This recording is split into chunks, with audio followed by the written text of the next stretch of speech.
వర్ణిస్తూ ఉన్నాను. Thank you very much Sudhakar Sharma గారు. జలహాతి ప్రాజెక్టు రాయలసీమకు సంబంధించి నీటికి సంబంధించిన నీటి అంటే త్రాగునీరు కానీ సాగునీరు కానీ అలాగే విద్యుత్ ఉత్పత్తికి సంబంధించిన బనకచర్ల ప్రాజెక్టు నిర్మించడానికి ఏదైతే ప్రభుత్వం ఆంధ్రప్రదేశ్ పూనుకున్నదో ఆ విషయంలో ఈ రోజు చర్చించడానికి రేపు జరగబోయే కార్యక్రమంలో చర్చించడానికి చంద్రబాబు నాయుడు గారు ఢిల్లీ వెళ్ళారు.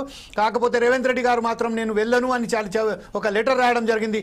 ఈ విషయంపై కార్తిక్ సామ్యుల్ గారు కాంగ్రెస్ అధికార ప్రతినిధి అయినటువంటి సామ్యుల్ గారితోనే ముందుగా చర్చ మొదలు పెడదాం. సామ్యుల్ గారు, ఇప్పుడు ప్రస్తుతం రేవంత్ రెడ్డి గారు వెళ్ళకపోవడానికి కారణం ఏంటి? బనకచెర్లలో అడ్డంకులు వచ్చేయడానికి అసలు ఈ విషయానికి ఎందుకు ప్రభుత్వం తెలంగాణ ప్రభుత్వం అడ్డంకులు చెప్తున్నది? ఈ విషయంపై మీరు ఎలా స్పందిస్తారండి? కార్తిక్ సామ్యుల్ గారు. సార్, మీ వాయిస్ డిస్టర్బెన్స్ నాకు అర్థమైనంత వరకు, మీ ప్రశ్న నాకు అర్థమైనంత వరకు చెప్తాను నేను. Please go head sir. Sir, ఈ రోజు బనకచెర్ల అనేది ఒక ఆగినటువంటి ప్రాజెక్ట్. అది ఆ యొక్క దానిపైన ఇంకెక్కువగా ఇంకేదో అవుతుంది అని అనుకోవడము అదొక భ్రమ కళగా మాత్రం మిగిలిపోతుంది. ఇక్కడ ఉన్నదేం కలవకుండా చంద్రశేఖరరావు గారి ప్రభుత్వం కాదు. ఆంధ్రప్రదేశ్ రాష్ట్రంలో టిఆర్ఎస్ పార్టీ అంటే తెలుగు రాష్ట్ర సమితి, తెలంగాణ రాష్ట్ర సమితి పార్టీ కాదు, తెలుగు రాష్ట్ర సమితి అని ఇక్కడ ఉన్నటువంటి కల్వకుంట్ల తారక రామారావు చేసిన వ్యాఖ్యల నేపథ్యంలో ఆంధ్రప్రదేశ్ రాష్ట్రంలో పుట్టిన వాళ్ళంటే లంకలో పుట్టిన వాళ్ళందరూ రాక్షసులే, ఆంధ్రాలో ఉన్న వాళ్ళందరూ కూడా ద్రోహులే అన్నటువంటి కల్వకుంట్ల చంద్రశేఖరరావు గారు వారి పార్టీని ఆంధ్ర ప్రాంతంలో కూడా బలోపేతం చేయాలన్నటువంటి ఒక అరాజకీయమైనటువంటి ఆలోచనతోని మా దగ్గర మిగులు జలాలు ఉన్నాయి, మీరు తీసుకెళ్లొచ్చు, దానివల్ల మీరు ఇక్కడ రాయలసీమ రతనాల సీమ చేసుకోవచ్చు అని అనాలోచితంగా మాట్లాడినటువంటి ప్రభుత్వం కాదు ఇక్కడ ఉన్నటువంటి ప్రభుత్వము.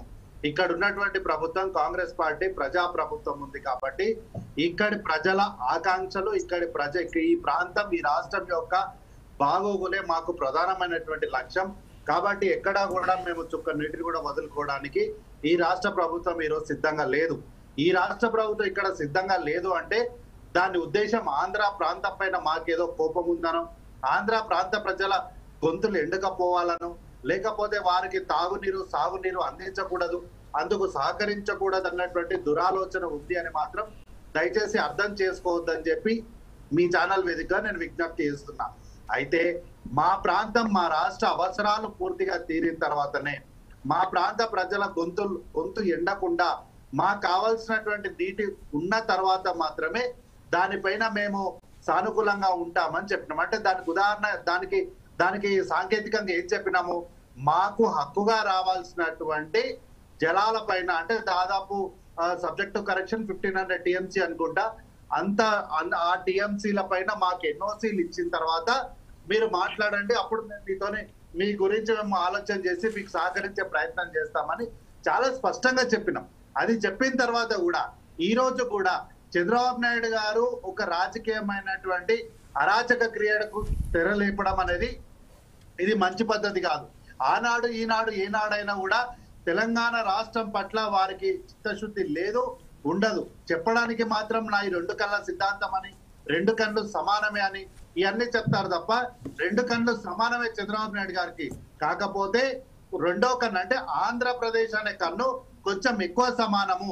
మా రాష్ట్రంలో మాకు నీళ్ళని, ఇక్కడ అసలు నీళ్ళే లేవు, మా దగ్గరే నీళ్లు లేక మేమే ఏడుస్తుంటే మా దగ్గర మిగులు జలాలు ఉన్నాయని చెప్పినటువంటి ఓ విర్రింగలప్ప మాటలు పట్టుకొని మాకు బనకచెర్లలో నీళ్లు కావాలని అడగడము హాస్యాస్పదం. కాబట్టి విజ్ఞప్తి ఏంటంటే దయచేసి మీ ప్రాంతం పైన మాకు ఎలాంటి కోపం లేదు, కానీ కేవలం ఆంధ్రప్రదేశ్ ని తెలంగాణ రాష్ట్రం నుంచి విడగొట్టింది కాంగ్రెస్ పార్టీ కాబట్టి, ఇక్కడ కాంగ్రెస్ పార్టీ అధికారంలో ఉంది కాబట్టి ఏదో ఒక రకంగా కాంగ్రెస్ పార్టీని అబాస్పాల్ చేయాలని, అందుకు ఇక్కడ ఉన్నటువంటి ప్రధాన ప్రతిపక్ష పార్టీ నాయకులు ఎట్లాగో ఆంధ్రప్రదేశ్ రాష్ట్రంతో మాకు సహకరిస్తున్నారు కాబట్టి ఏదో ఒక రకంగా అనవసరమైనటువంటి చిచ్చును రేపి దీనివల్ల అరాజకీయ చలిమంటలు కాచుకోవాలన్నటువంటి ఆలోచనలను ఎవరు చేయకూడదు. కాబట్టి నేను వైసీపీ నాయకులకు కూడా ఒక సూచన చేస్తున్నా, అయా మీరు కల్వకుంట్ల చంద్రశేఖరరావు గారి మాటలు పట్టుకొని ఇక్కడ ఏదో మాకు కల్వకుంట్ల చంద్రశేఖరరావు గారు మాకు అత్యంత ఆత్మీయులని మీరు అనుకుంటున్నారేమో కానీ కాదు సార్.